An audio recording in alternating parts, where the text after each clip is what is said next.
Hello everybody, my name is Damilola Mike Bamiloye, and I'm here to encourage you to subscribe to our YouTube channel so that you can receive notifications and updates on new movies that I'll be dropping from time to time. So if you've subscribed, thank you so much for subscribing, and if you're not, please subscribe. And be careful of scammers, please, especially in the comment section. We noticed that there are a lot of scammers out there disguising as Mike Bamiloye and telling people to donate to an orphanage. So please don't give them listening ears, don't attend to them. They are scammers.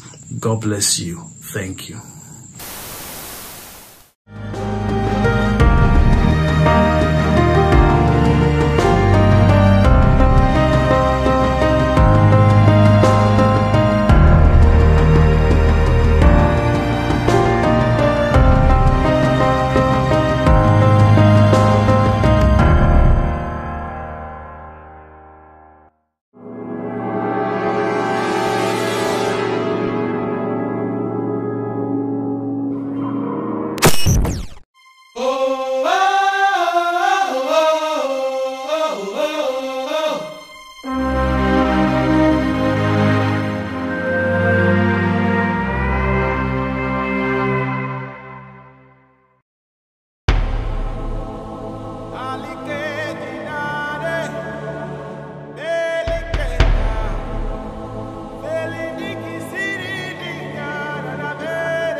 Wá síbo àwọn tó lẹ́ran lẹ́sẹ̀ gan wọ́n kásẹ̀ kan òkè àwọn rí gbé sílẹ̀ mọ́.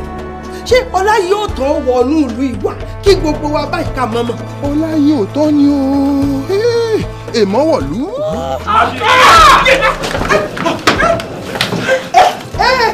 Àbẹ̀jẹ̀ sọ mi dáná àbọ̀ ara ó dáná sùn má bá mi èmi náà gbẹ̀sán bára ayé bẹ́ẹ̀ mi wọn ò ní gbọ́ bẹ́rù ọ̀run rọ̀ mí wọn ò ní gbà.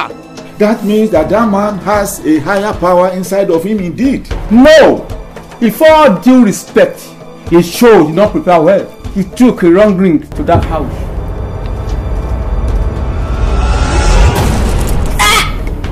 Ìrìnwó ìyàwó tí ń dún rìnwó rìnwó. Ẹgbẹ̀ta lẹ́rọ ẹ̀ta tí ń kẹta ẹ̀ta ẹ̀. Ọláyíòtán ilẹ̀ mọ́ kó rìn jáde báyìí lóru gànjọ́. Kó mẹ́kún bẹnu bí ìdẹ́gbére, kó mọ rìn káàkiri ìlú lọ, kó lọ dúró débi láàrin ọjà ọba títí tí lè ó fi mọ́. Ó yá dìde, wá sọ́run rẹ, kó wà lókòlóńtó.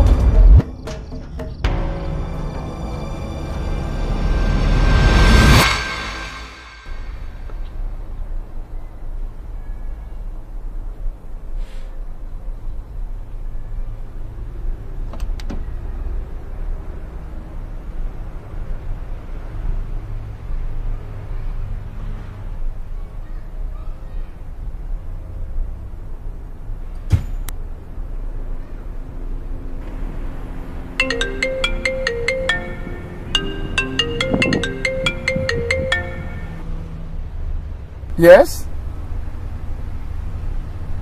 I'm already on my way.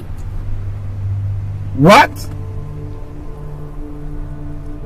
Where is his body taken to now?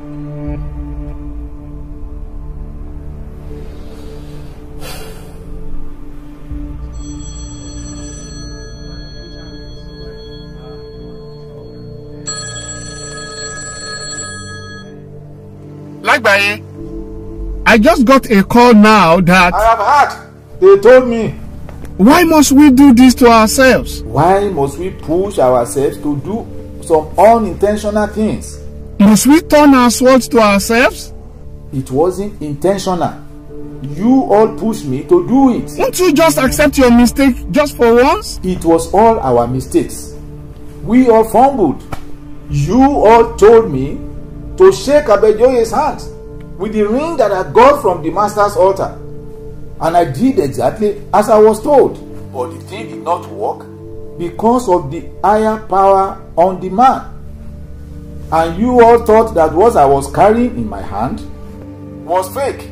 And when you all insulted me, I had to try the ring in your presence. It was a dangerous game you played, Dr. Edmond. And accusing me wrongly of carrying a fake ring on my finger was a grievous miscalculation.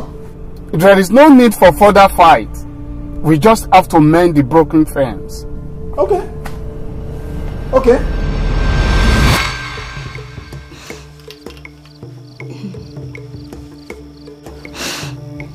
Gideru Adiroja Rukulala Agbegiloko Onogerege Agijodo Bẹ́ẹ̀ mo sì rúbọ àpè mọ́yẹ o. Mo rúbọ àpè sáré wálé. Mo rúbọ ohun tí mo wí ni kò ṣe. Ẹlẹ́dójú tì mí. Ẹlẹ́fi mi ṣẹ̀sìn ọmọ lágídí. Gbogbo tẹ ní ṣe náà ni mo ṣe. Gbogbo ẹrù ètùtù ìdí òòṣà tẹni ìdí náà ni mo dì. Kí wá ló dé tí mo pè tẹ̀ jẹ́ mi. Kínkín yẹn wọn ò lè jẹ́ ọ. Àwọn ò lè jẹ́ ọ. Torí kí wọ́n mọ̀ pé wọn ò lè tẹ̀lé ọwọ́ nínú yàrá yìí. Wọ́n bá tẹ̀lé ọwọ́ bí wọn ò ní lè jáde. Láyò tán jò tú mi lẹ́jẹ̀ mọ́ lọ. N ò di ọmọ lẹ̀ tẹ́lẹ̀. Mo ti ní kó mọ́ lọ jáde ẹnu lẹ̀kùn rẹ̀ gbẹ́nu lẹ̀kùn jáde. Rárá, mo gbọ́dọ̀ gbẹ́nu ọ̀nà jáde. Inú kòkò àgbo ìgàndò tí mo ti jáde wá náà mo ti gbọ́dọ̀ padà sí kákòkò àkọ́kọ́ tó kọ. Ó dáa, kí ló wá ṣe ń bì gan? Mo wí fún ọ. Ìjà ìyá mi ni mò ń gbé. Abúlé ọba Òjèbò ló kọ́ ló rán mi wá. Èmi mo ránra mi. Àmọ́ oní ìṣọ́jú ọ̀rọ̀. Tú mi lẹ́jẹ̀ mọ́ lọ. Ojú àtúrà rí. Ó dáa, kínkín yín. Bákòókò àkọ́kọ́ bá kọ tó bá bá ọ ní kí ni ó ṣẹlẹ̀ sí ọ? Abẹ́jọyè. Ẹ̀gún dúdú àtàmọ̀ ti yé. Iná gorí ilé fẹ̀jú kẹ́kẹ́kẹ́. Ẹkùn ọkọ̀ òkè. Àfọ̀bàjẹ́ tí ń gbàdọ̀bálẹ̀ ọba. Dákun tú mi lẹ̀ mọ́ jẹ́ kákòókò àkọ́kọ́ kọ bá mi níyì. Sọ pé o ti dáhùn ìbéèrè mi báyìí. Àní tó bá kọ bá ọ ní kí ni ó ṣẹlẹ̀ sí ọ? Mo dewúrẹ́ jẹ́lẹ́jẹ́lẹ́ nù. Mo dágun tán jẹ́mọ̀jẹ́mọ̀. Odò olóyún bẹ̀rẹ̀ tí ń jẹ káàkiri lẹ́bẹ̀ ògiri. Ọlá yóò tán, ikú dẹnu. Dákun tú mi lẹ́jẹ̀ mọ́ lọ. Dákun mo bí ó ní. Wo, mo ti yọ̀ǹda rẹ tipẹ́ kókó mọ́ lọ. Àmọ́ pé o gbanú afẹ́fẹ́ wọnú yàrá yìí. Ó tún wá gbanú afẹ́fẹ́ ọ̀hún jáde síta. Eyín ò lè ṣe é sí. Mo tẹ́. Odò bẹ́ẹ̀. Àbùkù kàn mí bí àgbò. Gideru. Rogi láṣọ. Ọ̀nà gẹ́rẹ́gẹ́. Agéjù odò. Kí ló dé tẹ́ tì mí síwájú tẹ́ wá padà lẹ́yìn mi? ẹ̀rù ló bà wọ́n àwọn adójútì ní gbogbo àwọn náà mọ̀ pé agbára kan wà tó ju gbogbo agbára ayé lọ àwọn gan mọ̀ kí gbogbo agbára tán gbójúlé tán lè pa wọ́n ní kò lè dúró níwájú agbára ọba tó rí ogun ìfarahùn sínú òkun pupa ọba Nebukadi Lásárù gan tó gbé ère gìrìwò kalẹ̀ bí ère Ṣàngó tó ní kí àwọn èèyàn máa forí balẹ̀ díndín ọdún 7 ló fi bẹ́ sínú igbó tí ń bẹ́ káàkiri bí ìgalà so ti gbọ́ ìtàn àwọn ọmọ Hébérù 3 rí tí ọba Nebukadi Lásárù tó ní kí wọ́n á forí balẹ̀ fún ère ohun tó ń gbé kalẹ̀ o ọba dìdìrìn táwọn tó ń wá ní àwọn ò lè forí balẹ̀ tó ní kán gbé wọn sínú iná léèrú kán máa jóná sórí bí àwọn mẹ́wàá ọba wọ́n ṣe gbé àwọn mẹ́tẹ̀ẹ̀ta báyìí tó ní kán jó. ọlá yóò tán. kí ni.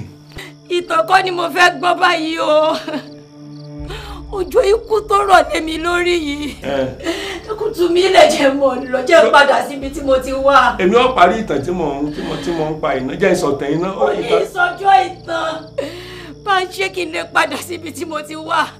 àlàyé agbára ọ̀hún òun náà làlàyé tí mò ń ṣe nínú ìtàn tí mò ń pa yìí. ọlá yóò tán aago mélòó ló lù. aago kí laago ní í ṣe pẹ̀lú ọ̀rọ̀ tó wà nílẹ̀ sórí ọwọ́ kúkúrú òun lọ sórí 2 ọwọ́ gúngùn òun wà lórí 9. ọjọ́ ń lọ ni ọlá yóò tán àkókò ń lọ. agbára tí ó tù ọ́ lẹ̀ òun náà làlàyé tí mò ń ṣe lọ́wọ́ yìí kó o farabalẹ̀ kó jẹ́ kí n sọ tán. The autopsy showed that Oluwo Afupina died of cardiac arrest. However, between us, we all knew that his death sentence was signed the day he shook Dr. Edmond Lagbaye's hand. Excuse me. If we don't stop this blame game and find a way forward, I will take it that you don't want me in your midst any longer. And I will walk out of this meeting. And I will not come back. And is that a threat? We are telling you that what you did was wrong. And you are here giving us boundaries of words and sentences. All I am saying is that if we do not accept that this fault is on all of us, I will walk out of this place and that will be the end. Really? That's fine then. You try walk out of this place and you're finished. Let's stop all this. Me? Finished? You are threatening me? You want to dare me? Gentlemen,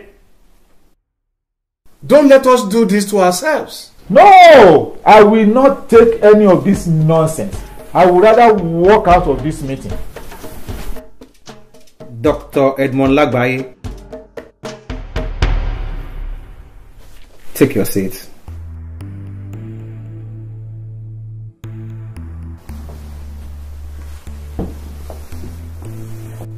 Prof, let's continue with the meeting.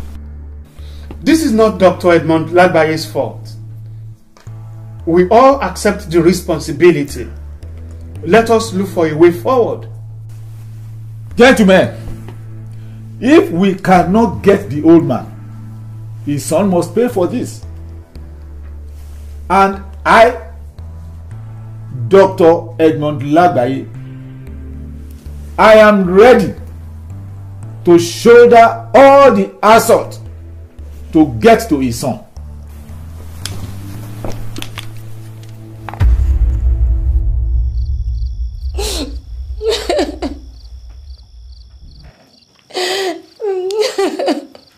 Kínkínyìn, ǹjẹ́ o gbọ́ ìtàn ẹlẹ́mìí èṣù ara Gádárà rí? Àwọn ẹ̀mí èṣù tí ń gbénu rẹ̀ wọ́n tó 5,000. Díndí ìlú kan ni wọ́n kọ́ sínú rẹ̀. Wọ́n lọ́ba, wọ́n níjòyè, wọ́n lọ́dọ̀fin, àrò, àṣìpá. Gbogbo wọn náà ń gbénu rẹ̀. Ọba nínú rẹ̀. Ọkùnrin ọ̀hún ò lè gbá àárín ìlú pẹ̀lú àwọn èèyàn gidi mọ́. Sàré òkú tí ń bẹ lẹ́yìn odi ìlú ibẹ̀ ló ń gbé tí ó mọ kérora tọ̀sán tòru ìgbà mìíràn á mú òkúta á bẹ̀rẹ̀ sí fi yára rẹ̀ tẹ́jẹ̀ ó mọ̀ ṣe bàlà bàlà ọ̀pọ̀lọpọ̀ gbà ló fẹ́ para rẹ̀ ṣùgbọ́n kò ṣeé ṣe àwọn aráàlú tiẹ̀ tún gbìyànjú lọ́ba lọ wá ẹ̀wọ̀n irin wọ́n dé lọ́wọ́ wọ́n dé lẹ́sẹ̀ kó mọ̀ bá a para rẹ̀ kó yé fòkúta yára rẹ̀ kó mọ̀ bá a kú ṣùgbọ́n kínkín yín wò tó o bá rí bó ṣe fa ẹ̀wọ̀n irin já nígbà tí èèyàn bá ya ihá àgbàdo ni o àmọ́ lálẹ́ ọjọ́ kan níbi tó ti ń ké kiri níbojì òkú tó ń gbé tó ń yára rẹ̀ lókúta tó ń gbìyànjú láti para rẹ̀ tí ò ṣeé ṣe alágbára ńlá bá yọ sí sórí bó ṣe rí alágbára ńlá báyìí ló bá sáré lọ síwájú ẹ̀ ló forí balẹ̀ gbogbo àwọn ẹ̀mí èṣù tí ń gbénu arákùnrin ọ̀hún gbogbo wọn bá lọ tẹríba níwájú alágbára ńlá sóun gbádùn mi sórí kíá ni alágbára ńlá bá béèrè lọ́wọ́ ọkùnrin ẹlẹ́mìí èṣù ọ̀hún ó ní kí ni orúkọ rẹ kínkín yẹn ǹjẹ́ o mọ èsì tí ẹlẹ́mìí èṣù ọ̀hún fi dá alágbára ńlá lóhùn ó ní àwa pọ̀ o ogunlọ́gọ̀ ni wá o ìtọ́sí ni díndí ìlú ẹ̀mí èṣù ló tẹ̀dó sínú rẹ̀ tán lọ́ba tán níjòyè tán nájà tọ̀sán tòru ogunlọ́gọ̀ ni wọ́n lóòótọ́ báwo ló ṣe fẹ́ mọ dárúkọ wọn níkọ̀ọ̀kan. ọlá yóò tán àwọn aago. wo jẹ́ sáré parí ìtàn tí mò ń sọ yìí náà ìtàn tó dáa ni jẹ́ sáré parí rẹ̀ sórí bí àwọn ẹlẹ́mìí èṣù bó ṣe dọ̀bálẹ̀ níwájú alágbára ńlá báyìí tí gbogbo wọn tẹríba gbogbo àwọn ẹ̀mí èṣù tó wà nínú rẹ̀ tó tẹríba níwájú alágbára ńlá tí ẹlẹ́mìí èṣù wá rí wípé alágbára ńlá fẹ́ lé àwọn jáde kúrò nínú arákùnrin ọ̀hún ní gbogbo wọn wá bẹ̀rẹ̀ sí bẹ̀bẹ̀ náà ń bẹ alágbára ńlá kó má lé àwọn jáde kúrò nínú arákùnrin ọ̀hún torí kò síbi táwọn fẹ́ lọ. ṣó ń gbádùn mi kínkín yín ṣó mọ ohun tó ṣẹlẹ̀ lẹ́yìn ìgbà tí àtọ́ba àti ìjòyè tí wọ́n bẹ alágbára ńlá pé kó má lé àwọn jáde kúrò nínú arákùnrin ọ̀hún ni alágbára ńlá bá pariwo ó ní gbogbo yín ẹ jáde. ṣé wọ́n wá jáde. yóò dáa fún ọ kínkín yín o ta ni ń jẹun tájà ń jòrò ta ni ń jálápàtà níwájú alápàdánù kí ni jẹ́ mo kú kí ni jẹ́ mo dákú níwájú mo kú yányán gbogbo wọn àtọba àti ìjòyè àtọ̀tọ̀kùlú ìlú àti màjèsí àwọn ẹ̀mí òkùnkùn ọ̀hún bí wọ́n ṣe jáde wọ́n tẹ̀léra wọn ni ọba ló ṣáájú àwọn ìjòyè tẹ̀lé gbogbo wọn ọmọ bíi tán dorí kọ odò ńlá kan tí ń bẹ lẹ́yìn odi ìlú ibẹ̀ náà dorí kọ gbogbo wọn sì kóra wọn jọ wọn kóra wọn lọ síbẹ̀ wọ́n lọ rì sínú ẹ̀. ọmọkùnrin ọ̀hún kọ́. kínkín yín ara rẹ̀ yá ni lọ́gán ara rẹ̀ yá wọ́n wẹ̀ fún wọ́n wá wọ ọ̀ṣọ́ tó dáa fún ìròyìn tiẹ̀ tó á kàn sí wa pé ó ti dolókìkí báyìí ó dolókìkí tí ń wàásù káàkiri gbogbo ìlú Gádàrà àtàgbègbè rẹ̀ sórí kínkín yín ó mọ̀ mí tẹ́lẹ̀tẹ́lẹ̀ àtẹ̀mí àti ẹ̀ àtijọ́ pàdé dáadáa rí lóríta mẹ́ta àtijọ́ jẹun papọ̀ nígbó ìgbàlẹ̀ pẹ̀lú àwọn irúnmọlẹ̀ mo sì mọ̀ ọ́ dáadáa ara àwọn ẹgbẹ́ àjẹ́ ni ọ́ Lájíbógun ṣùgbọ́n awo oṣó lèmi nígbà kan rí àtòṣó funfun àtòṣó dúdú ẹgbẹ́ òkùnkùn làwọn méjèèjì kò séyìí tó dáa nínú wọn nígbà tí ìyá rẹ̀ ìyá Kẹsàn-án àtàwọn bí wọn nínú àtàbọ̀rẹ̀ abẹ́rẹ́ ajé tí wọ́n ránṣẹ́ ikú sí mi ní Mọ́ríkà tí wọ́n fẹ́ sọ ọ̀sán dòru mọ́ mi lọ́wọ́ tó fẹ́ kọjú mi sóòrùn alẹ́ mo ké pe alágbára ńlá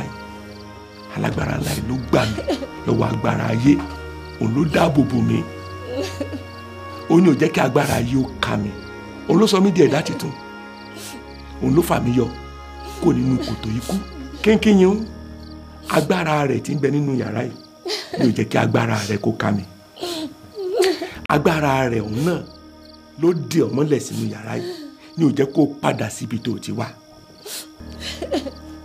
alágbára ńlá nìkan ló lè gbà ọ́ kúrò lọ́wọ́ àwọn agbára ayé tó dè ọ́ ní ìgbèkùn.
Oh my girl, how are you?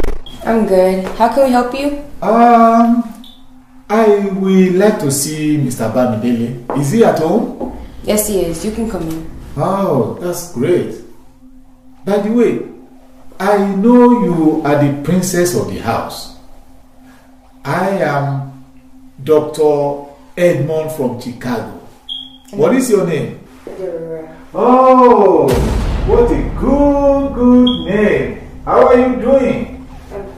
Is that what your friends call you? My friends call me Mary, but my grandpa calls me Adedirura. Wow, what a great name. How about your grandfather? How is he? He's good. He actually went back 3 weeks ago. Oh, good. Okay, may I see Mr. Bamidele then? Thank you. You can come take your seat. You say your father is at home? Yes, he is. All right. You can take your seat. I will get my dad for you. Okay, thank you, my daughter. Bye.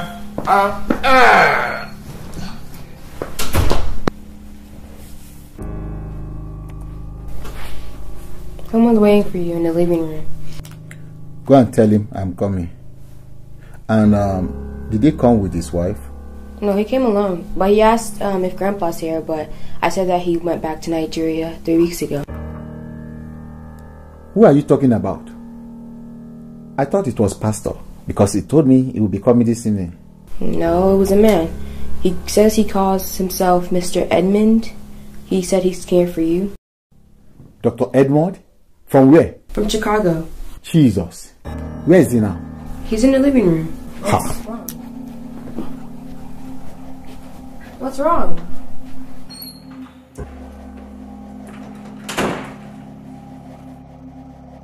Mr. Bamidele, how are you? I don't need your handshake. I don't need a handshake that will paralyze me from head down.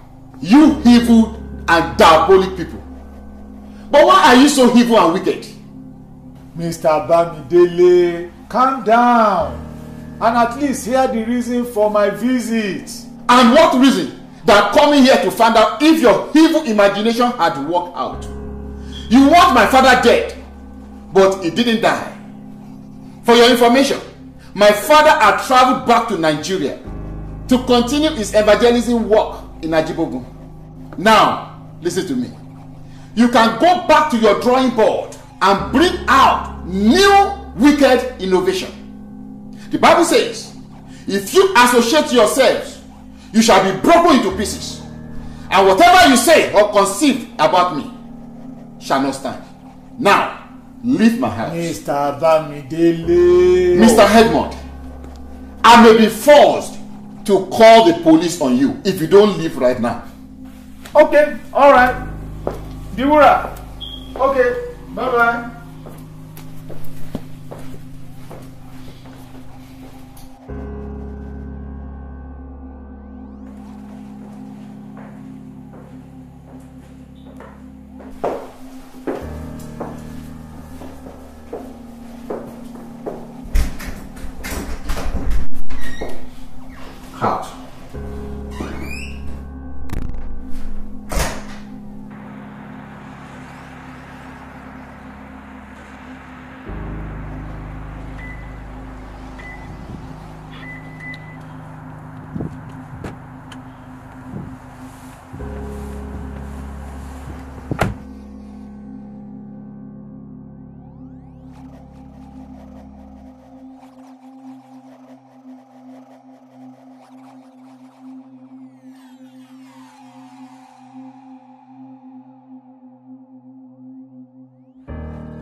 Dedura!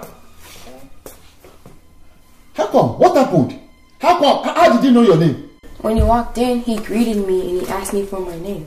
And he shook my hand. Hey! He shook your hand? Yes, but he shook my hand and we talked. Yeah. He shook your hand? Which one? Right or left? The mission was easier than I thought. I knew he was not going to shake hands. But fortunately, his daughter came to open the door for me. And I shook her hand. She did. She shook my hand too. Yes. Oh yes. If we cannot get the son, then we get the grandchild. Oh yes. All right. Okay. I'll talk to you later. Bye-bye. Ọlá yóò tán. Bákòókò àkọ́kọ́ bá fi lè kọ́ bá mi níyì, ó tán fún mi nù. Ayé mi tán nù. Ikú ti dé nù. Ẹ̀mí kẹ́mi inú ẹ̀mí náà lélẹ́gbèje. Bí n bá fi lè padà wọnú kókó agbó gàdó, kákòókò àkọ́kọ́ tó kọ́. Tèmi bá mi nù. Wọ́n ṣokùnkùn mọ́. Bá ń sọ fálágbára ńlá kó àgbáyé mi náà. Ó ṣokùnkùn mọ́. Wọ́n ṣe wo mọ́. Wọ́n ṣe múlẹ̀ mọ́. Wọ́n ṣokùnkùn mọ́. Bá ń sọ fálágbára ńlá kó wá ṣàánú mi. Èèyàn bá ń lọ́rìn àjò bọ́nà bá dí èèyàn padà ni. Ṣàánú mi Ọlá yóò tán. Ǹjẹ́ o mọ ẹni tí à ń pè lálágbára ńlá yìí? Rárá Ọlá yóò tán. Jésù ni òjò borí mi. Wọ́n tún rán eégún gbọ́nra bí ijó sí mi láti wá nà mí lẹ́gba ní Mọ́ríkà. Òun náà dọ́dọ̀ mi, ó gbé ẹgba rẹ̀ sókè báyìí. Kò rí mi fínà, pípadà tí ó padà wálé ló wá fàbọ̀ bá ìyá rẹ̀ àtàwọn yòókù tó bẹ̀rẹ̀ sí nà wọ́n lẹ́gba. Ẹgba tí gbọ́nra bí ijó náà ìyá rẹ̀ níyá rẹ̀ kú sí. Èmi kọ́ ni mo pa ìyá rẹ̀. Agbóbi wọn nu wa ń kọ́. Ṣé bó sọ pariwo orúkọ rẹ ló pa títí tó fi jóná kú nínú ilé àìgbọ́fá? Awobi wọn nú náà, òun náà wá sóyọ sí mi lójú àlá. Ó gbé kùmọ̀ sókè láti là mọ́ mi. Ṣùgbọ́n nígbà tó gbé kùmọ̀ rẹ̀ sókè lọ́dọ̀ mi, alágbára ńlá ń bẹ nítòsí, ń bẹ lọ́dọ̀ mi nígbà náà. Kò rí kùmọ̀ náà là mọ́ mi. Èmi wá lanu pé kí n tiẹ̀ bá sọ̀rọ̀. Bí mo ṣe lanu báyìí, iná ló jáde látẹnu mi. Iná ń bẹ̀rẹ̀ sí jó. Iná ń jó lọ́wọ́ lèmi tají. Nígbà tí mi wá ń bá kábíyèsí sọ̀rọ̀ lórí fóònù ní kábíyèsí sọ wípé àwọn ń bí wọn nínú ó jóná kú. Ọlá yóò tó gbà mí bá ń sọ fálágbára lọ́kọ́ gba ayé mi náà. Ẹ̀mí èṣù tí ń bẹ́nu èmi náà lélẹ́gbèje. Gbà mí, ayé mi ò rójútu mọ́, ayé mi ti di kúrekúre. Dákun gbà mí, bá ń sọ fálágbára lọ́kọ́ gba ayé mi náà. Kínkín yín o, Jésù alágbára ńlá, ó ń bẹ níyì o. Jésù òòṣà tá a lè fojú rí wọ́n ló ń bẹ yìí. Dákun gbà mí ayé mi ò lójútùú mọ́, ayé mi ti rí rádaràda. Gbà mí Jésù, ẹ̀mí èṣù nù mí, ó lélẹ́gbèje ó ju taráàlú gbàràdá lọ. Gbà mí. Lórí gàdàrà ni gàdàrà. Gáfárà. Jésù gbà mí. Ó ṣètò ilé ayé arákùnrin ẹlẹ́mìí èṣù ṣe. Tó lé gbogbo ẹ̀mí èṣù rẹ̀ jáde. Tó tún gbọ́ láyé òtán náà tó jẹ́ kágbára yóò ka mọ́ gbèmí náà. Dákun gbà mí. Gbà mí Jésù. Bá mi ṣe tèmi náà káyé mi ó tiẹ̀ lójútùú. Dákun mọ́ wo gbogbo ìwà àbàjẹ́ àti ìwà ẹ̀ka tí mo ti wù tẹ́lẹ̀. Jésù dákun. Kínkín yẹn o, ǹjẹ́ o lè kúnlẹ̀ níwájú Jésù Kristi alágbára ńlá kó o fẹnu ara rẹ jẹ́wọ́ rẹ̀ gẹ́gẹ́ bí Olúwa àti Olùgbàlà rẹ báyìí? Kí ni ó ṣe mí tí ní lè rọwọ́ rí? Kí ni iṣẹ́ alátakùn mi tí ò ní lè ràn wú? Bí ò ní ṣe sọ pé ò ní lè kúnlẹ̀ níwájú ẹni tí ó gbà mí lọ́wọ́ agbára ayé, tí ó gbà mí lọ́wọ́ agbára òkùnkùn. Jésù, mo túbọ̀ o. Àjànàkú kọjá mo rí nǹkan fìrí. bàbá rere kápá rere mo túbọ̀ o kẹ́ wá dáríjì mí yeye ọmọ ní gbọ́mọ àfàmọ́ra là ń forógun ọ̀kà kẹ́ wá túnlé ayé tèmi náà ṣe bí ṣe túnlé ayé ẹlẹ́mẹ̀ẹ́sù ìlú gáfárà ṣe ẹ wá túnlé ayé tèmi náà ṣe bí ṣe ṣe lé ayé rẹ̀ bẹ́ẹ̀ ṣe tún ṣe tó wá padà dolókìkí nílùú gáfárà ẹ wá túnlé ayé tèmi náà ṣe ẹ bá mi lé gbogbo ẹ̀mí kúrékùré nu ayé mi jáde ẹ gbà mí mo ti jẹbọ lóríta mo ti mú jẹ ènìyàn mo ti hùwà burúkú pọ̀ ju ẹrù ẹ̀ṣẹ̀ mi mọ̀ wúwo ó wúwo ju tagbégi lódò lọ Jésù gbà mí ẹ lè béèrè mi lọ́wọ́ láyé òtẹ́ o àjọmọ́ ná jẹ́ òkùnkùn lájíbógun ni o. òótọ́ ni òótọ́ ni. bó lẹ́sẹ̀ wá gbòun tẹ́ ní gbè mí Jésù bó lẹ́sẹ̀ wá forí apá kan dá apá kan sí ojúṣàájú nù Ọlọ́run ò sì fojúṣàájú ẹ gbà mí náà ẹ ṣàánú fún mi bàbá jẹ̀kọ́ adáríjẹwé ni yeye ọmọ ní gbọmọ bàbá kọyán tán ayọ̀dọ̀ odò ni ṣàánú fún mi Jésù gbà mí bá ń tún ayé tèmi náà ṣe ayé mi àkókò àkọ́kọ́ ló kọ wọn àkókò àkọ́kọ́ ló kọ wọn. kínkín bákòókò àkọ́kọ́ bá kọ́ ńkọ́ tó bá kọ́ ńkọ́.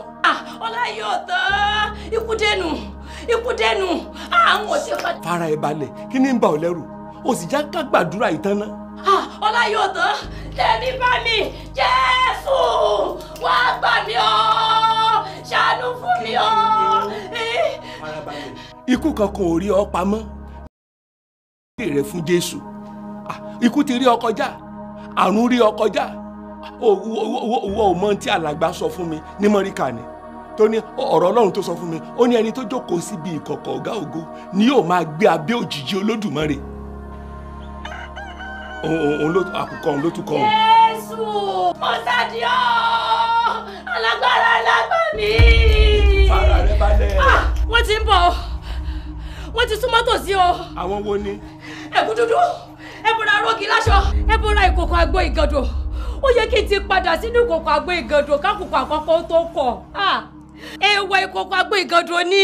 kínkín yín ń fara rẹ balẹ̀.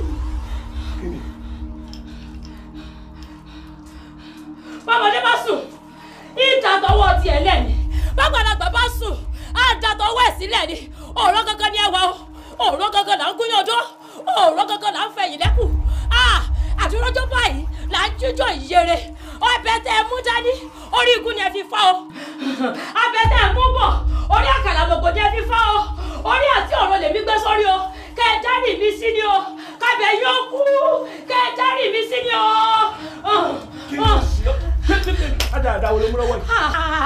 mo dáràn ọlá yóò tán ti bọ̀rọ̀ jẹ́ kí ni ṣe ọ́. ó léyìí lọ́wọ́ ni ló lè padà sínú ìkòkò àgbo àgọ́dọ̀. Jésù gbà mí ojú dúdú ẹ̀bọ̀rọ̀ aláòkí láṣọ ti ń bọ̀ ọ́. kí ni ìṣèwọ gan kí ló ń ṣe ọ́ ó léyìí lọ́wọ́ ló lè padà sínú ìkòkò àgbo ìgàdọ̀ látẹ̀ẹ̀kan. Jésù gbà mí ojú dúdú àtẹ̀bọ̀rọ̀ arógi láṣọ. ẹ̀yin wo ni ẹ wọlé. ọlá yóò tó mọ̀jẹ̀ wọlé o. kí ni. mọ̀jẹ̀ wọlé o. àwọn wo ẹ wọlé ń tiyín. ẹ wọlé. ọlá yóò tó mọ̀jẹ̀ wọlé. ta lélẹ̀ kíkìyàn rẹ̀ bàbá Fadékẹ́mi kí ló dé tẹ́ ẹ jáde kíkìyàn wọn wọlé. ìbídùn farabalẹ̀ ìwà àtọmọ ẹ jáde báyìí ẹ lọ mọ gbàdúrà bí mo ṣe kọ́ yín lálẹ́ àná ni kẹ́ ṣe mọ́ gbà. kíkìyàn wọn yà mí. ẹ tó bá dọ̀là àmọ̀ sọ̀rọ̀ mò ń gbàdúrà fún lọ́wọ́ ni. wo ṣé o ṣetán láti fàyè rẹ fún Jésù báyìí kó o kúnlẹ̀ kó fàyè rẹ fún Jésù. Jésù dákun má bínú sí mi lẹ́ẹ̀kan pé mo dìde wájú rẹ̀ àkókò àkọ́kọ́ ló kọ́ mo sì mọ̀ pé wọ́n wà mí wá má bínú dákun. ó yá máa wí tẹ̀lé mi báyìí. kí ni kí n mọ wí. sọ pé Jésù Olúwa mi. Jésù Olúwa mi. mo tọ̀ ọ́ wá lónìí o. mo tọ̀ ọ́ wá lónìí o. gbà ọ́ ní Olúwa àtolùgbàlà mi. mo gbà ọ́ lólúwa àtolùgbàlà mi. mo fàyè mi lé ọ lọ́wọ́ látòní lọ. Jésù mo fàyè mi fún ọ látòní lọ. ní orúkọ Jésù Olúwa wa. ní orúkọ Jésù. yẹ wọ́n ti dé o wọ́n ti dé. àwọn wo ni. ojú dúdú ẹ̀bọ̀rọ̀ arógi láṣọ bòtú jẹ́ tàlà ọlọ́bọ̀nbọ̀ Jésù gbà mí. Bálabàlá kúkú láyé mi rí tẹ́lẹ̀ bí aṣọ ara olóòótọ́ àwọn ojú dúdú bẹ́ẹ̀ rárá kí láṣọ bá kúkú kọlù mí tó pa mí ó tó bẹ́ẹ̀ ojú bẹ́ẹ̀ lọ. Mo ti para ayé lẹ́kún mo ti fi mọ̀jẹ̀sí sẹ̀sìn àmọ́ ìwọ tó gba ọkùnrin ara ẹlẹ́mìí èṣù ara gáfárà tó sáyé rẹ̀ dọ̀tun Jésù orí àwa méjèèjì jọ burú papọ̀ ni òun gbé ní gáfárà èmi ń gbé lájíbógun lórí tèmi náà ṣe gbà mí. Jésù ọmọ Ọlọ́run olùgbàlà ó rán mi wá sájíbógun láti wá wàásù ọ̀rọ̀ rẹ̀ kínkín ń rè o ejò ń gbòòrò ara àwọn tó ní kí wá wàásù kí n kó wá sọ́dọ̀ rẹ̀ rè o òrè gbá ayé rẹ̀ o Jésù Olúwa bá mi gba òun náà là gẹ́gẹ́ bó o ṣe gbà mí là látòní lọ ẹ̀mí mímọ́ Ọlọ́run kó wọnú ayé rẹ̀ ní orúkọ Jésù.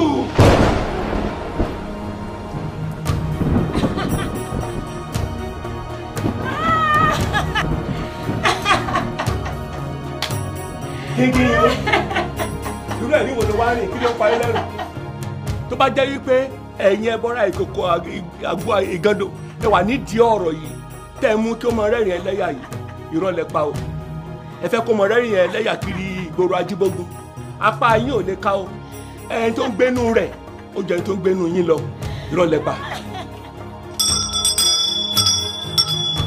ẹni tó jókòó níbi ìkọ̀kọ̀ ọ̀gá ògo ni yóò máa gbé abẹ́ òjìji Olódùmarè èmi yóò wí fún Ọlọ́run mi pé ìwọ ni ààbò àti odi mi Ọlọ́run mi ẹni tí èmi gbẹ́kẹ̀lé nítòótọ́ òun ò gbà ọ́ kúrò nínú ìkẹ́kọ̀ọ́ àwọn pẹyẹpẹyẹ kínkín yín yóò da ìyẹ́ rẹ̀ bò ọ́ abẹ́ ìyá apá rẹ̀ ni wọ́n yóò gbẹ́kẹ̀lé ojú rẹ̀ yóò sì sí asà àti àpáta rẹ̀ kínkín yín ìwọ kì yóò bẹ̀rù torí ẹ̀rù òru tàbí ọfà tí ń fò ní ọ̀sán tàbí àjàkálẹ̀ àrùn tí ń rìn kiri nínú òkú tàbí ìparun tí ń rin ní ọ̀sán gangan kínkín yín wò ẹgbẹ̀rún aṣubú lápá ọ̀tún rẹ̀ ẹgbẹ̀rún ní apá òsì rẹ̀ kì yóò súnmọ́ ọ̀dọ̀ rẹ̀ kìkì ojú ẹ̀ ni wọ́n fi máa rí èrè àwọn ènìyàn búburú ní orúkọ Jésù o.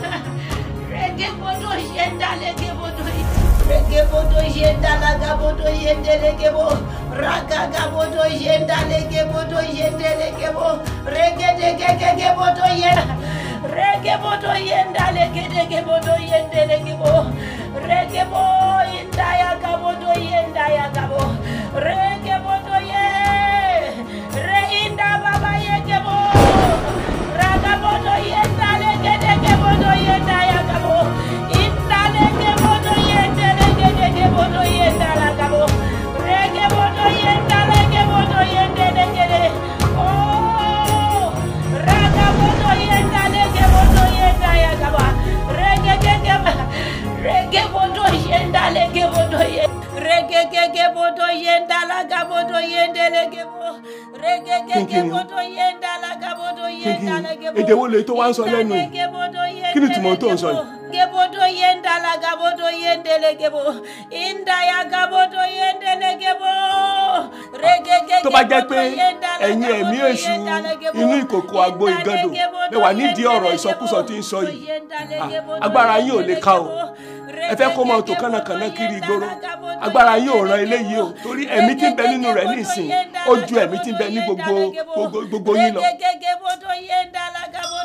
Jésù lọ́wọ́ rẹ̀ ló wà o Jésù lọ́wọ́ rẹ̀ ló wà o gbogbo agbára o Jésù lọ́wọ́ rẹ̀ ló wà kò sí lọ́wọ́ oṣó kò sí lọ́wọ́ àjẹ́ o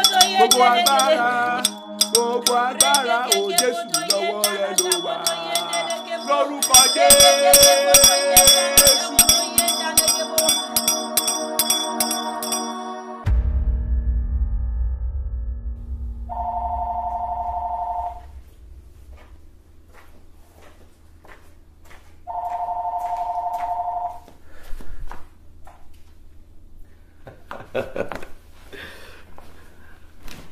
Bàbá ó tọ́jọ́ mẹ́ta. Ìyá àdúrà ńkọ́? Àlàáfíà ni wọ́n wà. Báwo ni iṣẹ́ ìyìn rere ṣe ń lọ lájíbógun? Ṣé wọn ò yọ yín lẹ́nu púpọ̀ bàbá? Alàgbà, ọ̀rọ̀ iṣẹ́ ìyìn rere ọ̀hún náà ni mo fẹ́ fi tó yín létí báyìí. Ṣé kò sí? Ó wà o, ó wà. nǹkan ṣẹlẹ̀ lájíbógun lọ́wọ́lọ́wọ́ báyìí ṣe é sáà mọ̀ kínkín yín o. kínkín yín nú ta ló ń jẹ́ bẹ́ẹ̀. kínkín yín ó ní ọmọ ìyá Kẹsàn ni Ṣàngó ò gbóná ẹlẹ́gùn rẹ̀ ló gbóná kínkín yín ó burú ju ìyá rẹ̀ lọ. ara àwọn ejò ń gbòòrò lájíbógun ni olórí àwọn àjẹ́ àdúgbò ni àjọmọ ń nájà òkùnkùn lóríta mẹ́ta lájíbógun ni tẹ́lẹ̀ kí Jésù tó gbà mí. kí ló wá ṣẹlẹ̀ sí kínkín yín nú. yóò dáa fún yín alàgbà kínkín yín mọ̀ ti gba Jésù ni ó ti gba Jésù. Praise the Lord. àmọ́ nǹkan kan ló wá rú mi lójú lórí ọ̀rọ̀ kínkín yín o alàgbà nígbà tí mo ń gbàdúrà fún bí mo ṣe gbàdúrà fún báyìí ló bá ṣubú lulẹ̀ ló bá bẹ̀rẹ̀ sí rẹ́rìn. nígbà táwọn ẹ̀mí èṣù wá dé àwọn ẹ̀mí èṣù kan nígbà tán dé tán fẹ́ bàjá ló bá bẹ̀rẹ̀ sí sọ àwọn èdè kan lẹ́nu èdè ọ̀hún ló ṣà ń sọ títí táwọn ẹ̀mí èṣù ọ̀hún tán fi pòórá kúrò níwájú rẹ̀. ẹ ní àwọn ẹ̀mí èṣù kan yọ sí. bẹ́ẹ̀ ni àwọn ojú dúdú ẹbọra arógi má sọ àwọn náà yọ sí àmọ́ wọ́n ti pòórá báyìí o wọ́n ti pòórá wọ́n ti lọ o ṣùgbọ́n kínkín yín wọn ò tí ì ṣíwọ́ èdè tó fi ń sọ̀rọ̀ èdè tí ò yéèyàn tí ń fọ̀ lẹ́nu kì í ṣe ìṣòdùfá àmọ́rú odùfá tí ń fọ̀ lẹ́nu kì í ṣe ṣàyájọ́ kì í ṣọ̀fọ̀ n tó sà ń sọ sá kò sáàyè wa kò yéèyàn. èdè àjòjì ó dáa ẹ gbé fóònù síbi ẹnu ẹ kí n gbọ́ èdè tó ń sọ. ó dáa ẹ jẹ́ àgbésẹ́nu rẹ̀ gbà Fadékẹ́mi gbésẹ́nu ẹ̀ alàgbà fẹ́ gbọ́n tí ń sọ.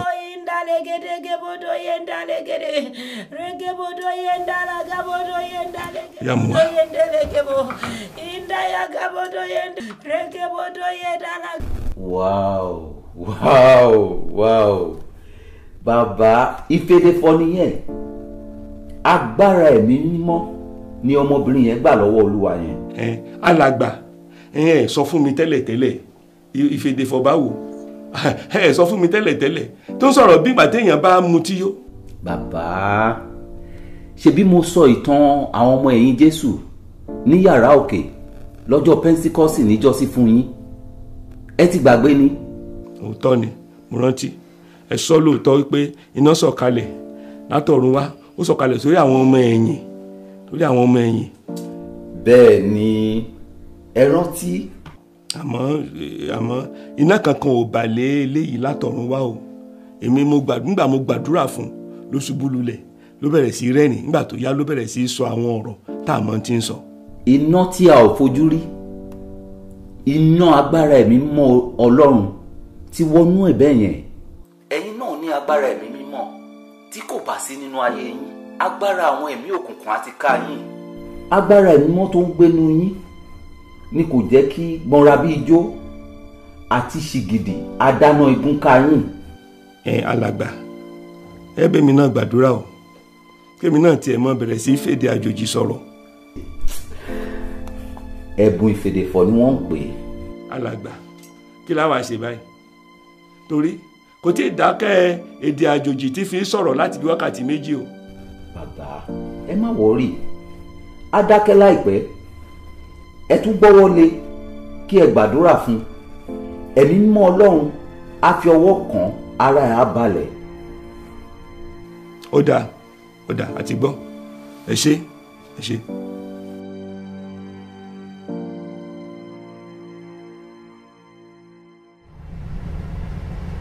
Since afternoon? Oh God, why did she shake his hand? Where is she now? She's in her room. I just thought I should let you know about what happened. I've been watching her since afternoon and nothing has happened to her. Now, please honey, can you do me a favor? Can you take your phone to her so that I can speak to her? Laide, there is no cause for alarm. I want to hear her voice. All right, hold on.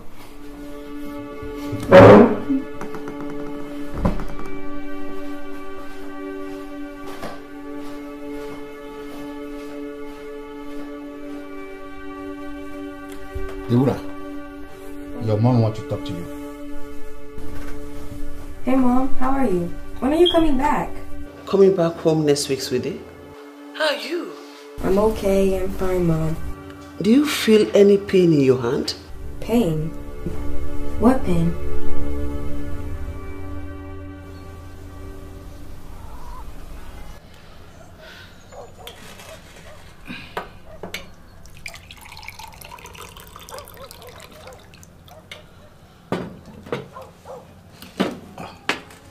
Slow.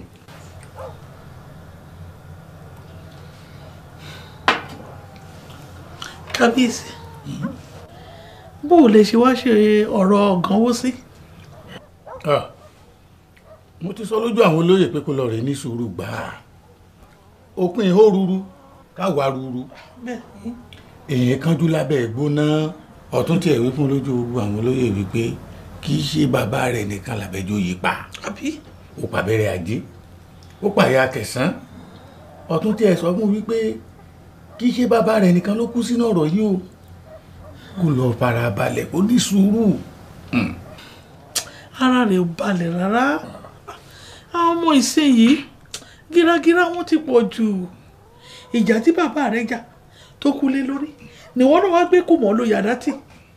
Ara wájú lọ wọ́n rì sódò. Ṣé kò yẹ kí èrò ẹ̀yìn kò fọgbọ́n orí yìí sẹ̀ padà?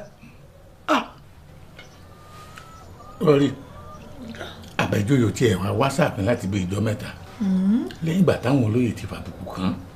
Ṣé bàbá olóyè bínú lọ ni? Ọ̀rọ̀ náà ò tiẹ̀ yé mi dáadáa. Ó mi lójú. Lórí kàkàkà bẹ́ẹ̀ tó yẹ ò bínú sí gbogbo wa. Tí ló gbọ́wọ́ rẹ̀ sókè tó súre kún gbogbo wa. Kábíyèsí o. Ebolo, kí ló tún dé? Àwọn olóyè ń dúró de kábíyèsí ní gbọ̀ngàn ìpàdé. Àmélòó ní bẹ́ẹ̀ bẹ́ẹ̀? Olóyè ọ̀tún, ọ̀ṣọ̀run, aṣípa, àró àti ìyálóde ní kábíyèsí. Ó dà, ṣòro jùlẹ̀. Lọ sọ fún ọ pé kábíyèsí ń bọ̀. Ó dà ìyá wa. Kí wá làwọn olóyè tó ń wá? Ìrọ̀lẹ́ la fi pàdé sí. Ní ló tún dé ilé ìtàn tó gbé dìde. Ọ̀tọ̀ níbi tèmi múra àti lọ tẹ́lẹ̀. Mo ní sùúrù mi. Ẹ ṣàpàdé oúnjẹ yín. Kábíyèsí o. Àró, aṣípa, ọ̀ṣọ̀run, ọ̀tún, kábíyèsí, ìyálóde. Kábíyèsí o. Wọ́n lè fẹ́ rí mi kíákíá. Kábíyèsí ó ń bọ̀ àwọn láńdẹ́ẹ̀dẹ́ o. A sì gbúdọ̀ fi ejò sórí òrùlé lọ sùn kábíyèsí. Kábíyèsí irúgbó bọ̀ o ó sì yẹ ká gẹ̀gùndé. Kí ni irúgbó bọ̀? Kábíyèsí olóyè ẹ̀jẹ̀mu olórí àdúgbò ẹ̀gbẹ́mọdé ló jí wá ká mọ́lé lóòrọ̀ yìí òun pẹ̀lú àwọn àgbààgbà ìdílé ọba Òjèbùlù. Kí wọ́n ló ṣẹlẹ̀? Wọ́n ní àwọn rán kínkín yín lọ sílé Ọláyíòtán láti lọ bá a sọ àwọn ọ̀rọ̀ bíi mélòó kan. Wọ́n wá ní láti alẹ́ àná tí kínkín yín ti lọ sílé Ọláyíòtán tó sì ti jíṣẹ́ tán wípé lẹ́yìn wákàtí kan kò padà sílé. Wọ́n ní àlọ kínkín yín làwọn rí àwọn ò rábọ̀ rẹ̀. Kí wọ́n ló ṣẹlẹ̀ sí lọ́hùn? Wọ́n ní àwọn ò mọ ohun tí Ọláyíòtán ṣe fún kínkín yín. Bó pa ni o bó rí mọ́lẹ̀ láàyè ni wọ́n láwọn ò mọ̀. Òun ṣáà rí àbọ̀ ọmọdébìnrin yìí. Kábíyèsí ǹjẹ́ ń wí fún yín lọ́jọ́ sí pé Àmọ̀tẹ́kùn ni Ọláyíòtán abirù sọ̀rọ̀ lè yí padà kó má sọ̀rọ̀. Ó ti pa ọmọ lọ́mọ ó sì ti bòkú rẹ̀ mọ́lẹ̀. Ìkúnlẹ̀ abiyamọ.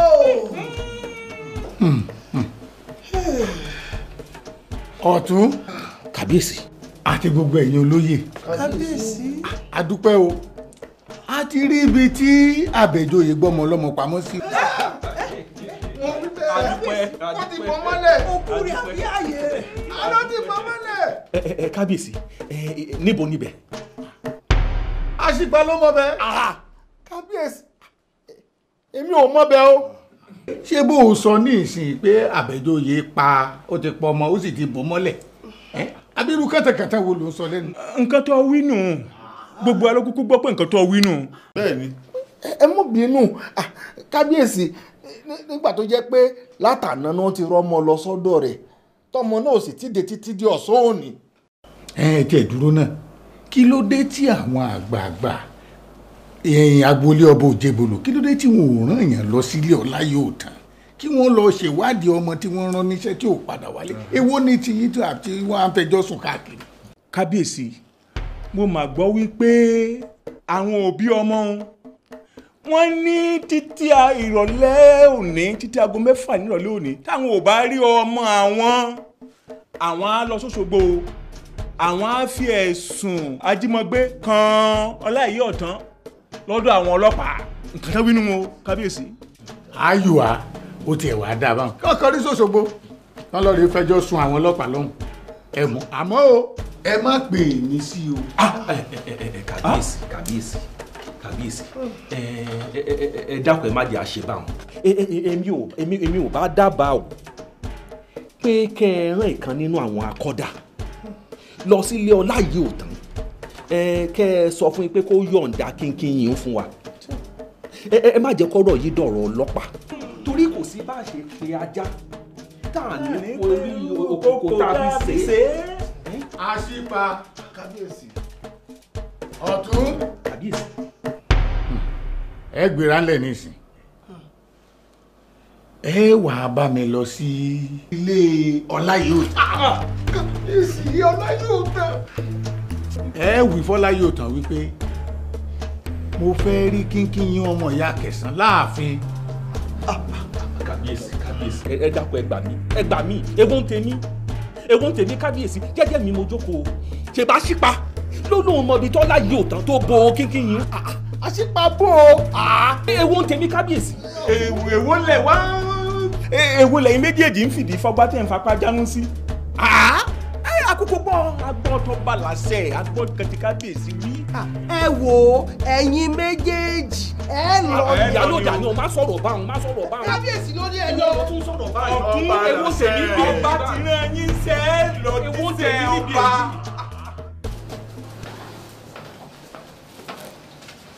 rọra o. ẹ ṣeun. sára rẹ̀ sáà ti balẹ̀ jẹ́.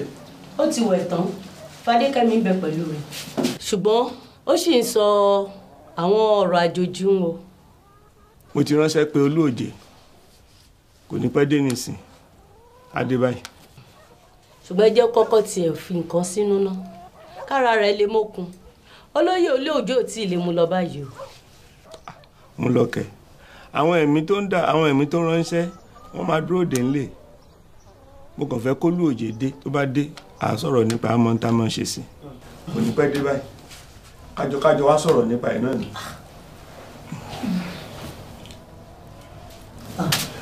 náà wọ́n ń bọ̀. pẹ̀lẹ́ kí ni. pé kí ni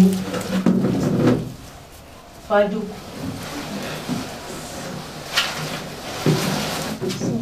ǹlẹ́ o tí ì jẹun látàlẹ́ àná èdè tá a mọ̀ òun ló ń sọ látàlẹ́ àná títí dàárọ̀ yìí tí ẹ̀ kọ́kọ́ jẹun ná.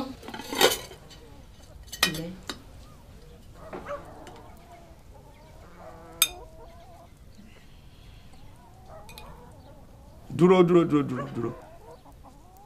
ó ní gbàdúrà ni téèyàn bá ti gba Jésù báyìí tó bá ti fẹ́ jẹun ó gbọ́dọ̀ gbàdúrà sóúnjẹ tó fẹ́ jẹ kó yà sí mímọ́ kí oúnjẹ ọ̀hún kó lè ṣe ara àtọkàn rẹ̀ ní rere ó yá jẹ́ ká gbàdúrà. lórúkọ Jésù ìwọ Ọlọ́run ayérayé ọba lórí ogun Fáráhùn a fi oúnjẹ tí kínkín ń fẹ́ jẹ lé ọ lọ́wọ́ yà sí mímọ́ oúnjẹ náà jẹ́ kó ṣe ọkàn àtara rẹ̀ lóore lórúkọ Jésù Olúwa wa àmín. ìyá mi jẹ. bàbá olóyè báwo lẹ ṣe ṣe kínkín yìí wúrẹ ẹjọ ń gbòòrò rè eruku lálá agbégi lóko ọ̀nà gẹ́rẹ́ agíjú odò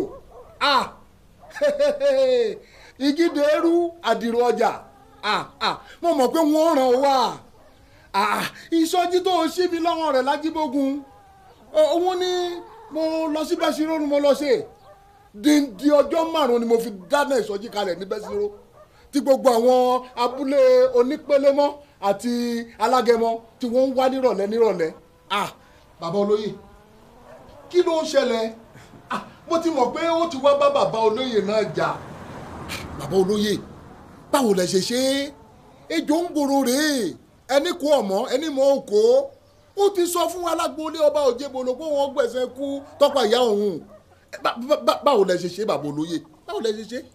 èmi kọ́ mo ṣe olóòjé olùgbèjà wa ló ṣe o Jésù ló ṣe o. bàbá olóyè kò yé mi bí Jésù ṣe ṣe ẹ̀rù ń bà mí látàlẹ́ àná tí mo gbọ́ pé kínkín yìí ti kọjá lọ sí ojúbọ ìkòkò ìgàndò láti ìgbà náà mo ti mọ̀ pé erin ti káwọ́jà lérí nù. so wá sì rí kínkín yìí tí o wá rí nísìn kì í ṣe kínkín yìí wà àtijọ́ rèé o eléyìí ti yí padà. kò yé mi bàbá olóyè kò yé mi ọ̀rọ̀ yìí ò yé mi bàbá olóyè. lóru àná mọ́jú òní ni Jésù Olúwa farahàn kínkín yìí òun náà ti yí padà ó ti dẹ̀ta tuntun ó ti dènìyàn ọ̀tọ̀. kò yé mi bàbá olóyè kò yé mi kínkín yìí ń gba Jésù kínkín yìí ń ìgídẹ́rú àdìrò ọjà eruku lálá agbégi lóko ó gba Jésù. kò yé mi bàbá olóyè kò yé mi kò yé mi. Olúòjé kí ni í ṣe ọ́. ó ṣẹ̀ṣẹ̀ sọ̀rọ̀ látàlẹ́ àná ni. a dúpẹ́. kínkín yìí ń onímọ̀ òkúta kò sí nǹkan ẹ̀rù ló bà mí àyà ló fò mí. kí ni ń fún ọ láyà kí ni ń bọ̀ ọ́ lẹ́rù ṣé torí pé mo tú sọjí tó fẹ́ ṣe ká tí mo ráwọn ọ̀dọ́ àdúgbò wípé kí wọ́n lọ tú sọjí tó fẹ́ ṣe láàrin ọjà ká tí mo ní kán dá ọ dùbúlẹ̀ kí wọ́n nà ọ́ lẹ́gba níbi tó ti fẹ́ ṣèsọjí níbi táwọn èrò péjọ sí ṣé torí pé mo lé ọ kúrò nílùú tó fi kọrí sí Bẹ́sìrò àbí. olóyè olódì ẹ ti ẹ̀ jẹ́ kínkín ní kọ́kọ́ jẹun náà kí ẹ jẹun látànà. ẹ wo ọ̀dà báwọn kínkín yín ń kọ́ yá farabalẹ̀ kọ́ jẹun o jẹun. Olúòjé ò tí ì dáhùn ìbéèrè mi o rò pé ayé mi ti burú ju ẹni tí Jésù lè gbà lọ o rò pé ayé mi burú ju ẹni tí Jésù lè túnṣe lọ o rò pé ayé mi ti wá dípẹ́tà ju ẹni tí ó lè dẹni ọ̀tún lọ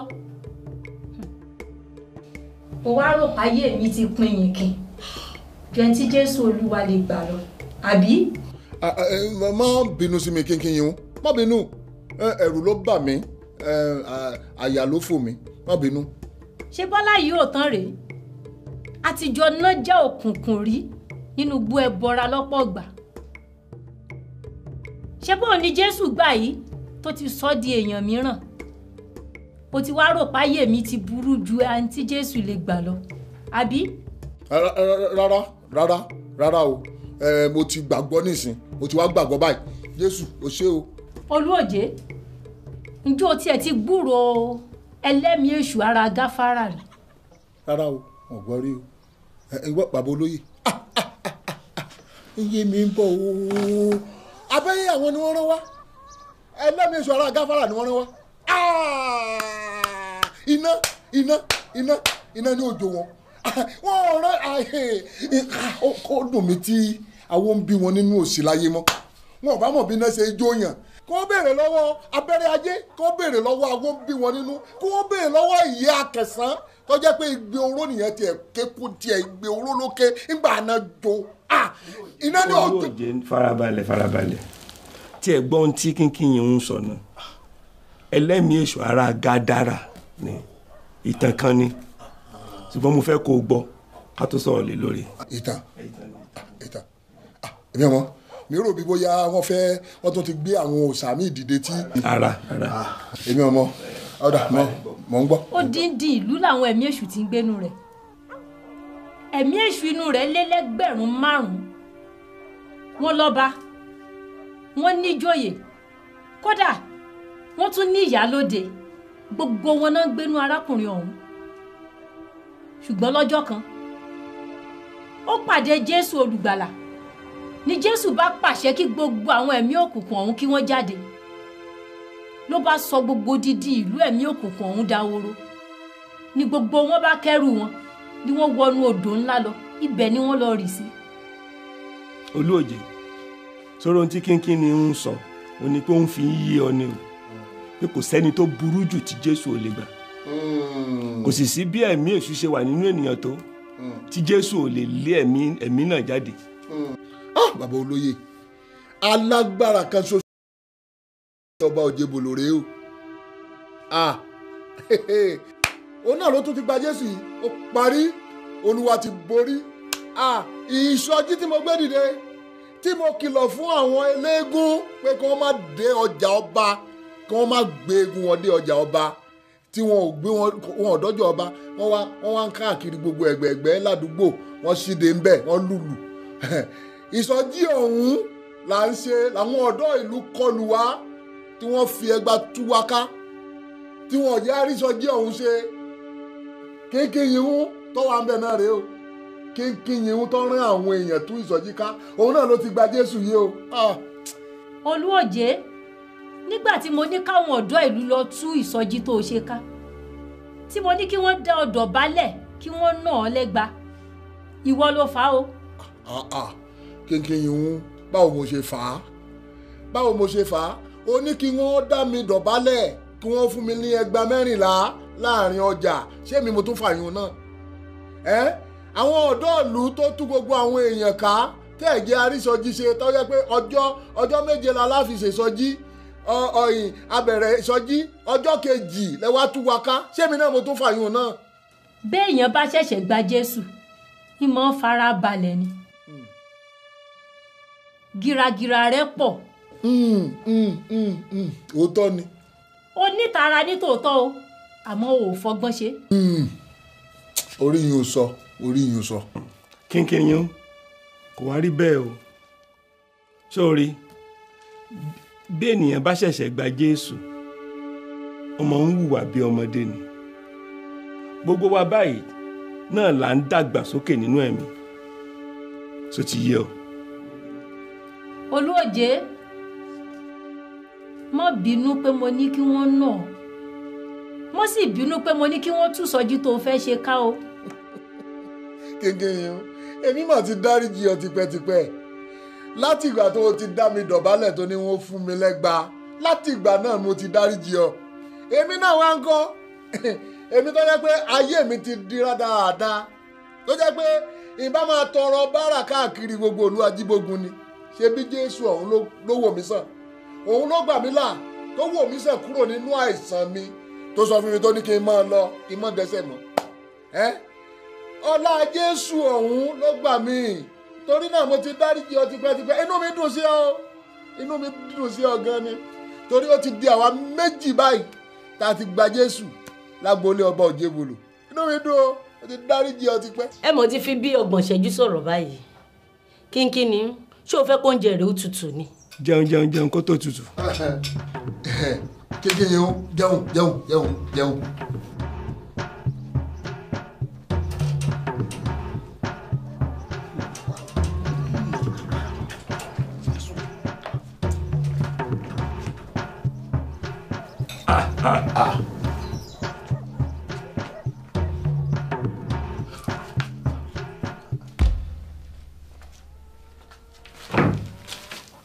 ọ̀tún àṣepà a máa rí yín ṣé ò sí àbí. ọ̀tún ṣebí kínkín yín tó ní ọlọ́àìrí ò tán parí. àṣepà nígbà wo mo wí bẹ́ẹ̀ àkùrọ̀ mọ́ ní takò ní ìgbà wo mo wí bẹ́ẹ̀. tó ní ọmọ ibi tí ọlá yóò tán bo òkú rẹ̀ mọ́lẹ̀ sí. àṣepà ṣé ẹ̀rọ ọlá yóò tán ní ń bọ̀ ni tàbí ti kínkín yún tá a wá débi ìtàn tó yóò padà tó bẹ̀rẹ̀ sí ní kúrọ́ mọ́ mi tó sọ wípé mo sọ tí mi ò sọ.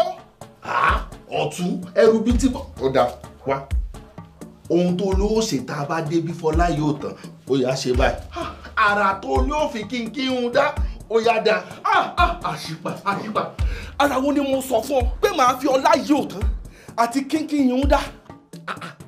ní ìwọ tó ní ó fi àgbà hàn ọ̀tún tó ní ó fi àgbà hàn kínkín yìí ń.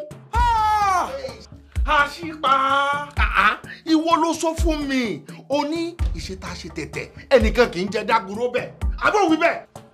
àṣìpà iná ni ó jọ omi ni ó gbé ọ lọ àtẹ̀dúró náà tá ń fi ọjọ́ oyè Ajíbógun tá ń fi ọjọ́ oyè Ọ̀tún nílùú Ajíbógun àgbàlagbà á máa sọ̀rọ̀ adébí ní ìṣẹ́jú kan sì ti yíwò padà Ọ̀tún.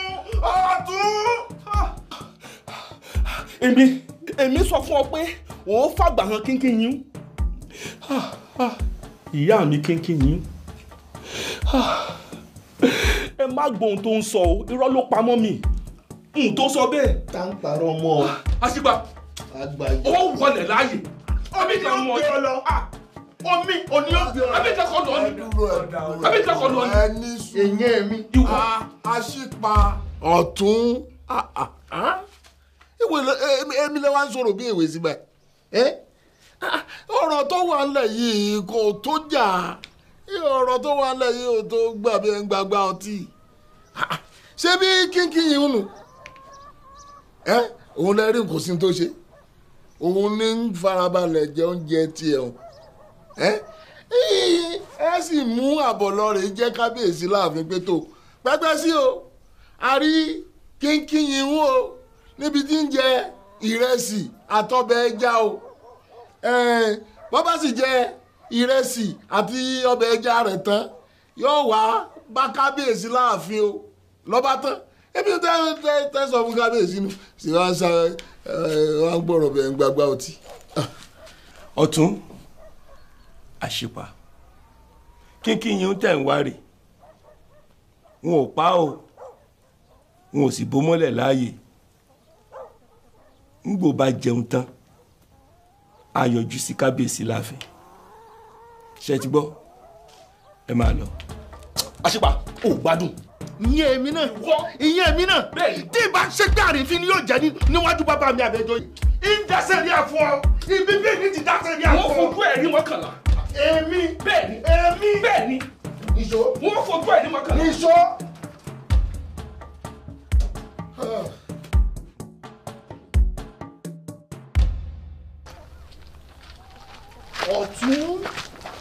Ọ̀tún kí ni dúró dé mi ṣé bí àjọ wá bí ni níbo ló ń kánjú lọ. irú wà pálapàla wo ló hù nínú ilé Ọláyọ̀tán àṣìpà.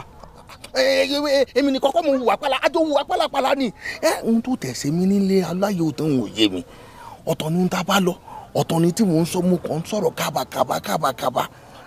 wo àṣìpà bógun Ọláyọ̀tán mú ọ kò rí mi mú o sọ mi ìgbà wo lèmi sọ fún ọ wípé n ó fàgbà hàn kínkín yín àníṣe nígbà wo ni mo sọ fún ọ wípé iṣẹ́ tá à ń jẹ tẹ̀tẹ̀ ẹnìkan jẹ́ dágun ló bẹ̀ tó wá débẹ̀ tó ní pé kémi búra tó bá jẹ́ rọrùn ń pa kí ló kọ lọ́gàn àṣìpà.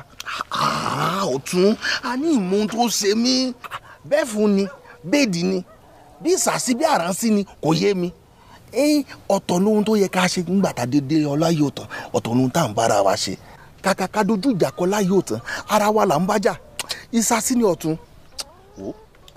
bàbá ńlá mádàrí kan ni akọ ayẹta ní kínkín yín tí ìdílé ọba Òjégbòlò tán náà lọ bá Ọláyọ̀tán jà tó wá débẹ̀ tó ń jẹ ìrẹsì àti ọbẹ̀ ẹja. tẹ̀wá dúró náà Ọ̀tún níbo ni Ọláyọ̀tán ti kà àgbákò agbára burúkú mádàrí kan tó ń lò yìí. ìsàsí ni. mádàrí kan ni. ìsàsí ni. àní mádàrí kan ni. ṣòtúndé ó tún dé. ọ̀tọ̀ mọ̀ ni já mọ̀ lọ já lọ dìbò. kí là á sọ fún wọn tàbá dà fún. já mọ̀ lọ náà.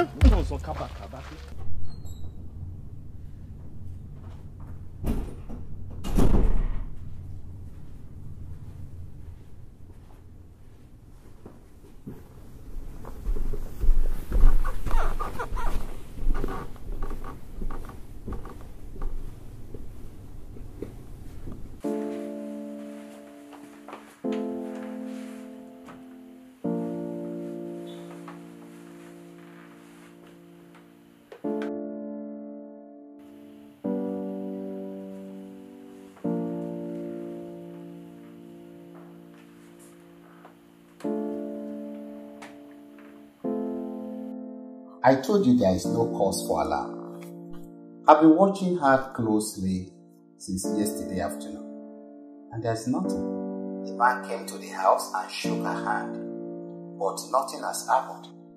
The man could not have worn the deadly ring and be shaking everybody's hand all around. I believe he purposely came to harm Baba the last time he came to the house. But this time around, he didn't come to harm anyone. All right, please and please warn her next time to be very, very careful. By the way, when is your arrival? The workshop ends by Friday afternoon. So I should be on the first flight by Saturday morning.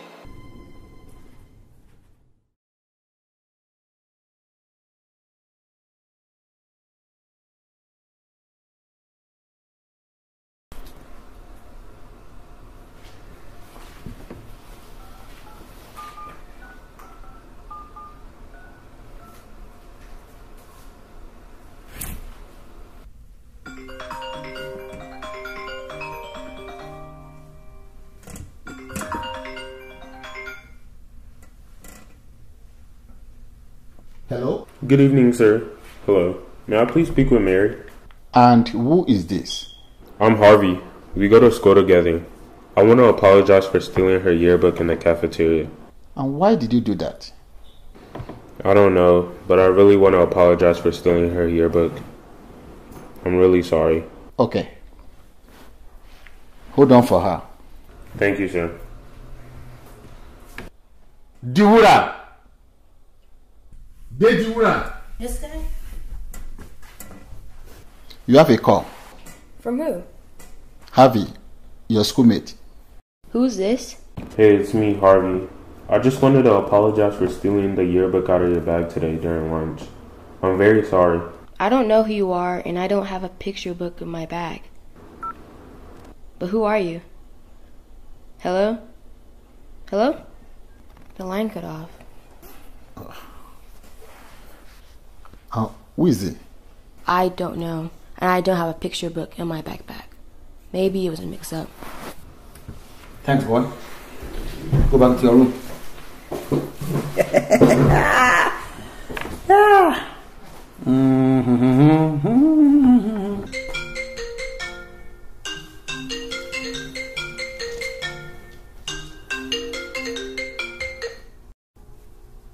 Prof, I have checked up the girl. Nothing is wrong with her. If the ring had worked on her, she should be dead by now. Yes, now. She should be dead by now as a result of intense pain and agony as described by Dr. Edmond. Something is definitely wrong with the whole process. How do I report back to the president on this? That somebody insulted the institution to which we all hold in custody and remain unpunished. If you cannot do anything about this, what are we defending then? Prof, I hope it is not what I am thinking. What are you thinking? That the death of Oluwu Afokino was a laid out plan. By who? No, that cannot be. How can anyone think like that amongst us?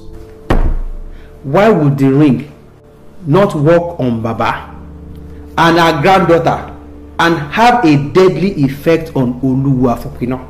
I think if you are trying to tell me that Baba's power is superior to us, are you trying to tell me that our granddaughter's power is as superior even to us? And what are you insinuating? Prof, you fix the calculation yourself. Ọ̀gánwó jáwọ́ ń bẹ̀. Mi bí àwa la rú bàbá rẹ̀ lágbára ní. Gbogbo ètùtù tá a sì ṣe nígbà náà ló sì pé. Gbogbo ewé tó yẹ ká já la já. Gbogbo ògèdè tó yẹ ká pè la pè. Fún díndín ọjọ́ méje ní bàbá ẹ fi sùn sínú àgbo ní. Kó tó dé pé ó dìde tá gbé lọ́nu ilé agbára. Bẹ́ẹ̀ni, èmi tí mo ṣètùtù ojú oorun tí bàbá rẹ fi lọ bọ́lá yìí ò tán rí. oorun òun ò sì yẹ kó ju ìṣẹ́jú mẹ́ẹ̀ẹ́dógún lọ kó wá ti àti ojú oorun lọ lákùmọ̀ àlùmọ̀jẹ́mi mọ́lá yìí ò tán kóun sì tají sáyé oorun òun ò yẹ kó ju ìṣẹ́jú mẹ́ẹ̀ẹ́dógún lọ kò tí ì sùn ju ìṣẹ́jú méje lọ ni mo rí tó jóná wá látojú oorun tó bá tiẹ̀ ṣe kó jí sáyé yóò lè sọ tí ó rí lọ́hùn igbe ọlá yìí ò tá àbẹ̀jọyè ní ké títí tó fi jóná kú mo sì rántí pé mo sọ fún wípé ohunkóhun tó bá ti ṣẹlẹ̀ sí lójú oorun ìdí tí ó ṣẹlẹ̀ sí lójú ayé nù. nígbà tí náà wọn fi rilẹ̀ ń ṣe lòkù bàbá rẹ̀ káwọ́ òkè báyìí bí tí wọ́n fi ń sasọ. bẹ́sẹ̀ fẹ́ yín rè. gbogbo àṣàmọ̀ tẹ́ ń pa kì í ṣe tèmi tí mo mọ̀ ní wípé òkúta bá sọmọ́ pẹ̀lú pẹ́ sọmọ́ ni bẹ́sẹ̀ bá sì dá ni àtúngùn ni ìjà yìí àtúnjà ni. èmi ló wí.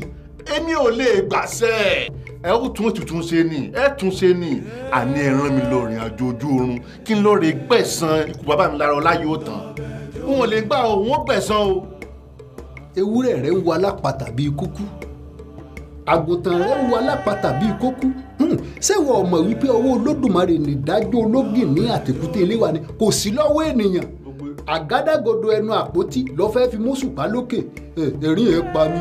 irọ́ lẹ́fi léèyàn pa bẹ́rù bá ń bẹ̀ yín ní kẹ́ ẹ wí ẹ̀rù bà èmi ẹni bá lè tẹ aṣọ tiẹ̀ mọ́lẹ̀ kọ̀kọ̀ kí tọ́mẹ́dọ̀ mi fàyà. ẹ bá ń ṣe ìtòrìn àjò ojú oorun kí n lọ rè bọ́lá yóò tàn já.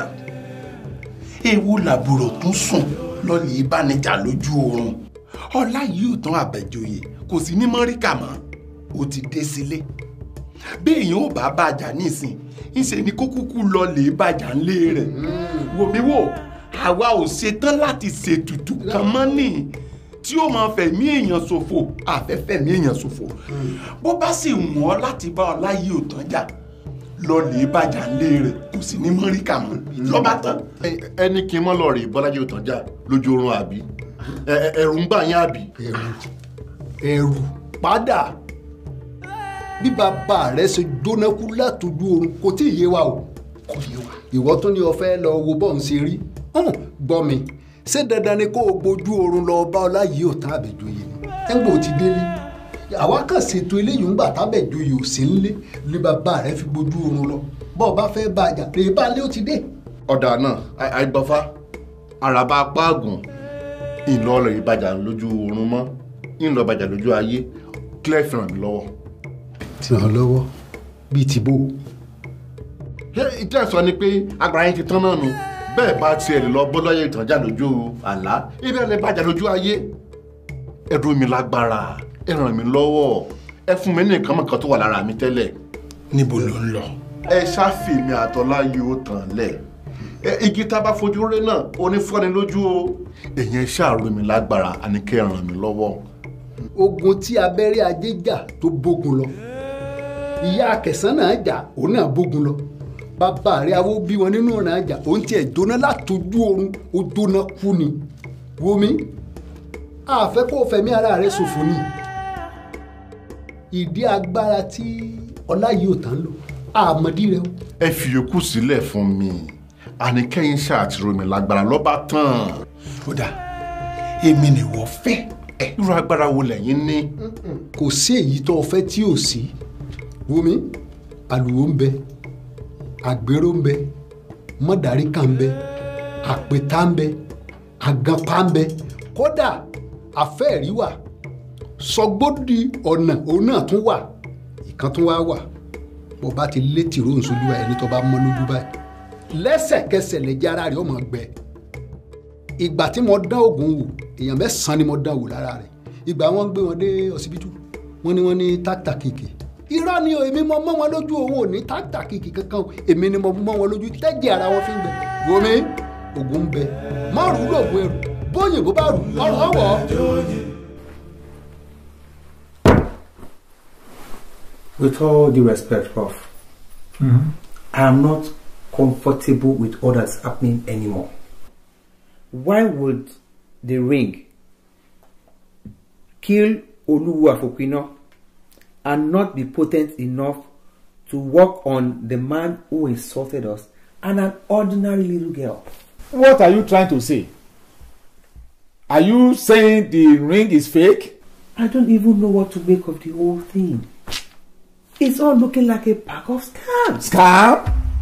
Unless you are able to prove to us why the ring will kill Oluwafopino and not be effective to work on the elderly man who insulted us. Let's even assume that he has African powers, that is so strong and is protected. What do we say of the granddaughter that you claimed you went to her father's house and you shook her hands and nothing happened to her and the girl is walking around hale and hearty? So what are you trying to say by reference? Gentlemen, calm down. No, he must explain to me explicitly what he's trying to say by slang. If you care to know, what I'm trying to let you know is this ring that you claim you got from the master's temple and you spent a huge amount of money on is nothing but a scam. A scam? That is my first submission. Secondly, how come, I repeat, this ring worked on Oluwafopino and he died? It has refused to work on the actual culprit we wanted it to kill. Then you told us you went to the son's house to make it work on him. You didn't meet him. You met the granddaughter. You used it on the girl and the girl is walking around, which I personally consider a blatant lie. Prof, is that true? Do you also believe that I lied when I said I went to the man's house and shook his daughter's hand? Dr. Edmond Lagbaye, which one do you want me to believe? None of the things you have said have found to be true. In other words, you too believe that I lied? Did you actually shake the granddaughter's hand? I did. That's a lie. You call me a liar? Sit down. In all my life, I have never been ridiculed in this way. On Monday, I am going to tender my letter of resignation from this association. That would be a good idea. We don't need a scammer in our organization. Prof, you called me back and asked me to sit down because of this insult? Do you have the ring with you? I would like to see it. Why? To determine whether it is fake or genuine. All right. If you choose to. What are you trying to... Prof, why did you wear the ring? Do you know how to read the octopus creed? What is octopus creed? I am not prepared to answer that stupid question. Please help me. Do you know how to recite the octopus creed? Help me. You did not tell me that you are going to wear this ring. You said you just wanted to take a look at it. Let's try to pull the ring out of his finger. I don't know the octopus creed.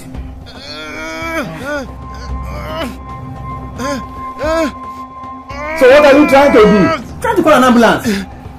Let's pull this ring out. Come close, come closer. This is no longer ordinary.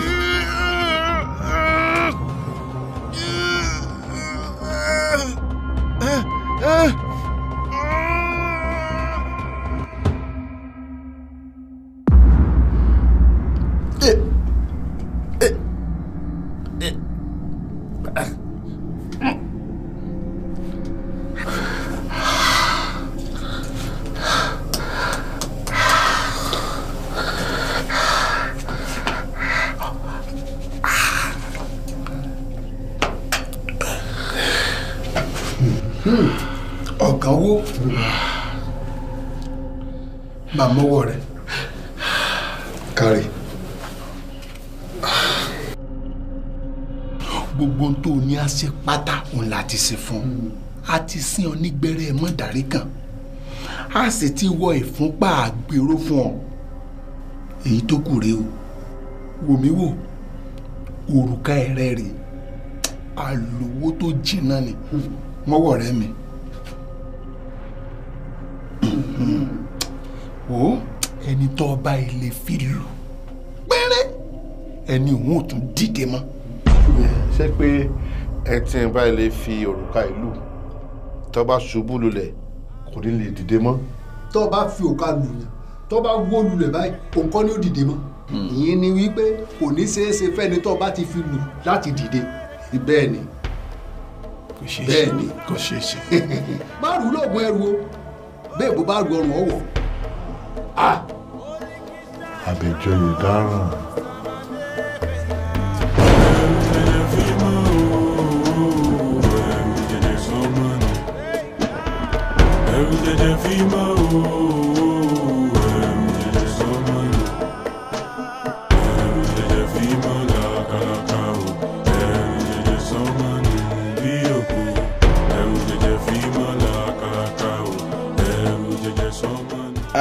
Please, I would like to speak with Angelica Disia, the Chief Executive Officer of Metaphysical Manipulate Incorporated. How may I be of help to you?